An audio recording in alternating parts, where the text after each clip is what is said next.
जय श्री कृष्ण, जय श्री राधे। आज हम भगवान के अवतारों का वर्णन करेंगे। सृष्टि के आदि में भगवान ने लोकों के निर्माण की इच्छा की। उन्होंने तत्काल महातत्व से विराट पुरुष रूप ग्रहण किया।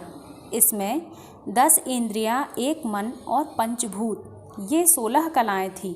वे योग निद्रा में शयन कर रहे थे। उनकी नाभि से एक कमल प्रकट हुआ। उसी कमल से प्रजापति ब्रह्मा की उत्पत्ति हुई। क्षीर सागर में शयन करने वाले नारायण के विराट स्वरूप में ही संपूर्ण ब्रह्मांड व्याप्त है। उसी विराट स्वरूप के दर्शन योगी जन करते हैं। यही नारायण रूप अनेक अवतारों का अक्षय कोश है। इसी से सारे अवतारों का प्रादुर्भाव होता है।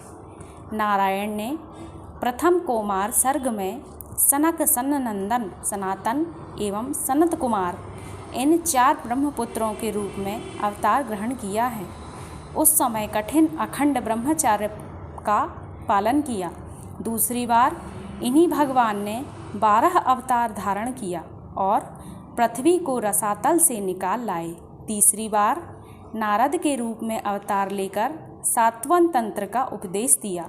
इसमें कर्मों द्वारा किस प्रकार कर्म बंधन से मुक्ति मिलती है, इसका वर्णन है। धर्मपत्नी मूर्ति देवी के गर्भ से उन्होंने नर नारायण के रूप में 4था अवतार ग्रहण किया। इस अवतार में उन्होंने बद्री वन में ऋषि बन करके कठिन तपस्या की। 5वां अवतार माता देवहूति के गर्भ से कपिल मुनि के रूप में हुआ। उन्होंने अपनी माता के संख्या शास्त्र का उपदेश दिया।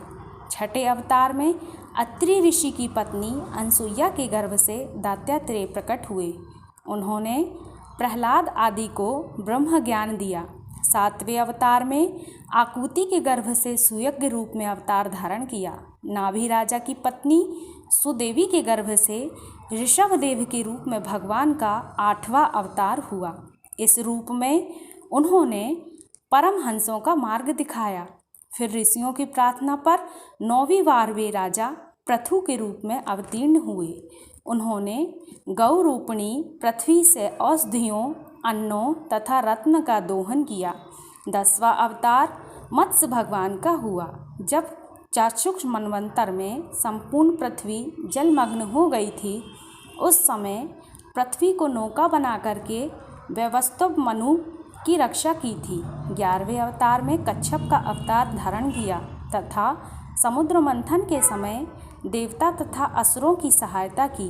12वें अवतार में धन्वंतरी के रूप में प्रकट होकर समुद्र मंथन से उत्पन्न अमृत कलश देवताओं को दिया। 13वें अवतार में मोहिनी रूप धारण करके उन्होंने देवताओं को अमृत पिलाया। 14वें अवतार में नरसिंह रूप धारण करके हिरण्यकश्यप दैत्य को मार करके भक्त प्रहलाद की रक्षा की। 15वां अवतार वामन भगवान के रूप में लेकर के राजा बलि से 3 पग पृथ्वी का दान मांगा और राजा बलि को पाताल भेज करके इंद्र को स्वर्ग का राज्य दिया। 16वें भगवान परशुराम अवतरित हुए। उन्होंने पृथ्वी पर अभिमानी क्षत्रिय राजाओं को 21 बार नष्ट किया। 17वें अवतार में सत्यवती के गर्भ से वेद व्यास के रूप में जन्म लिया। इन्होंने वेदों का विभाजन किया तथा और भी अनेक उत्तम ग्रंथों की रचना की। 18वां अवतार भगवान राम का हुआ।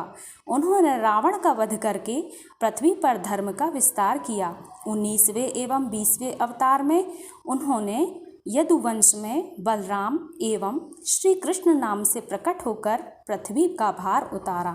संपूर्ण कलाओं से परिपूर्ण भगवान श्री कृष्ण के अवतार के बाद नारायण भगवान बुद्ध देव का अवतार धारण करेंगे एवं कलयुग के अंत में विष्णु यश नामक ब्राह्मण के ग्रह में कल्कि भगवान का अवतार होगा। जब जब पृथ्वी पर दुष्टों का भार बढ़ता है, धर्म की हानि होती है, अनीति, अनाचार एवं भ्रष्टाचार का साम्राज्य हो जाता है, तब तब भगवान अनेक रूप धारण करके अंश अवतार तथा कला अवतार लेते हैं और पापियों का संहार करते हैं, भक्तजनों एवं धर्म की रक्षा करते हैं। जय श्री कृष्ण, जय श्री राधे। हमारे चैनल को सब्सक्राइब जरूर करिएगा।